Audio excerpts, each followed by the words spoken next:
Assalamualaikum warahmatullahi wabarakatuh. Hai hai semuanya. Oke, hari ini kita bertemu lagi nih. Nah, untuk kali ini sebelum kita mau lanjut materi, bagaimana sih kabar kalian hari ini? Sehat-sehat kan? Baik-baik kan? Hai.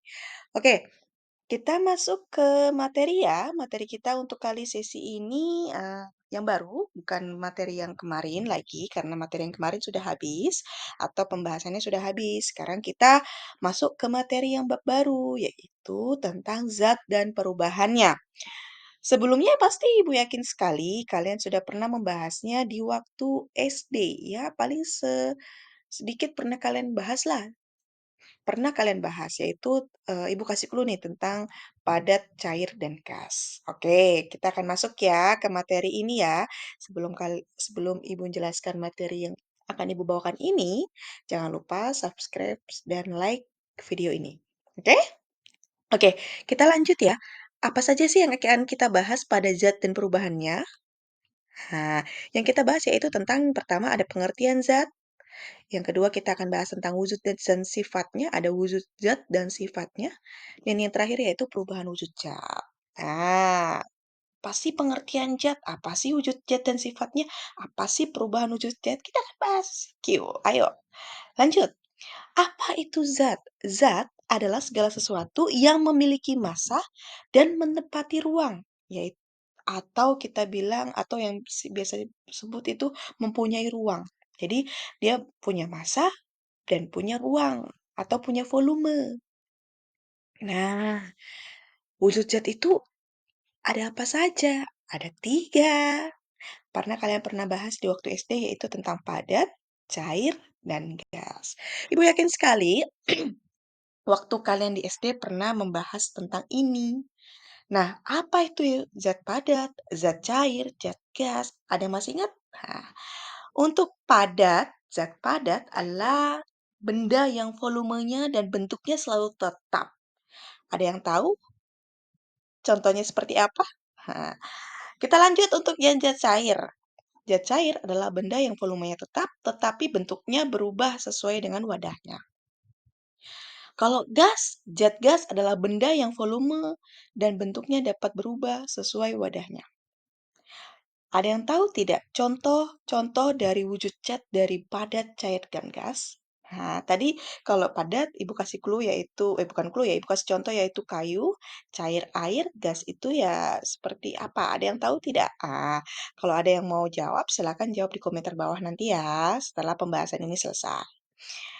Kita lanjut ke sifat-sifat wujud gas. Ada bentuk dan volume untuk zat padat, bentuknya tetap. Zat cair berubah sesuai wadah. Zat gas sama seperti zat cair, yaitu berubah sesuai wadah. Volume, untuk volumenya zat padatnya tetap, cair tetap, tetapi gas ini yang tidak sama sama padat dan cair, yaitu berubah sesuai wadah. Oke, kita lanjut ke yang selanjutnya, yaitu perubahan wujud zat.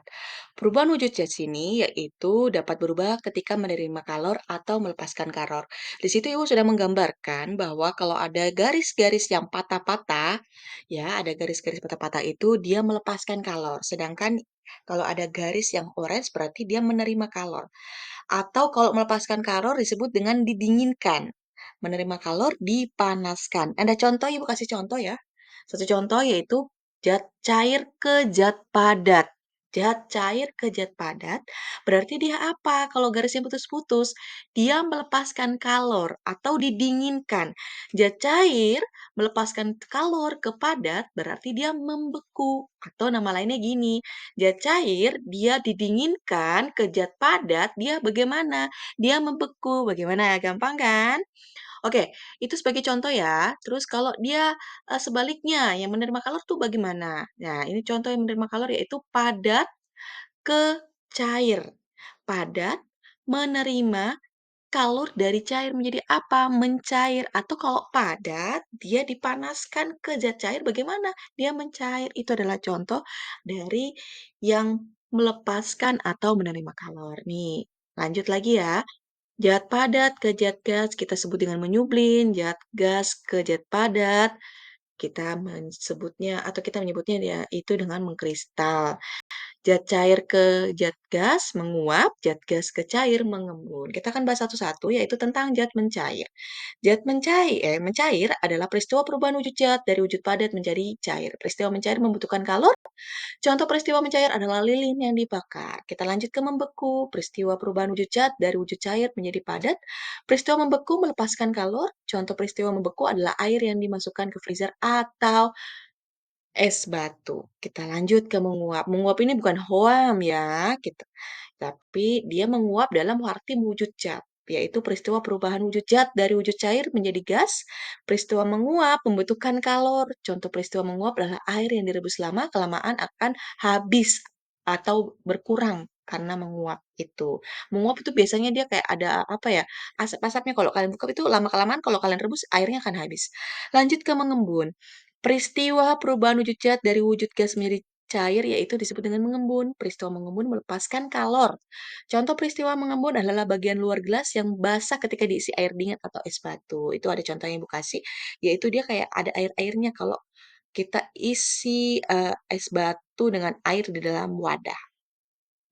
Lanjut yaitu ke menyublim, peristiwa perubahan wujud zat dari wujud padat menjadi gas. Peristiwa peristiwa menyublim membutuhkan kalor atau panas. Contoh peristiwa menyublim adalah kamper yang disimpan di ruang terbuka akan mengecil dan habis. Jadi bisa dibedakan kalau kamper yang masih di kemasan, masih tersegel, dia akan nggak akan habis. Tapi kalau kalian hambur dia, coba deh 1 bulan kalian lihat, pasti sudah nggak ada bentuknya. Kita lanjut ke mengkristal. Peristiwa perubahan wujud zat dari wujud gas menjadi padat. Peristiwa mengkristal ini melepaskan kalor atau melepaskan panas. Contoh peristiwa mengkristal adalah peristiwa berubahnya uap menjadi salju ya. Oke, sampai sini dulu materi Ibu kali ini. Kita akan bahas materi selanjutnya yaitu minggu depan ya. Kita bertemu lagi di hari Rabu minggu depan. Terima kasih semuanya. Wassalamualaikum warahmatullahi wabarakatuh.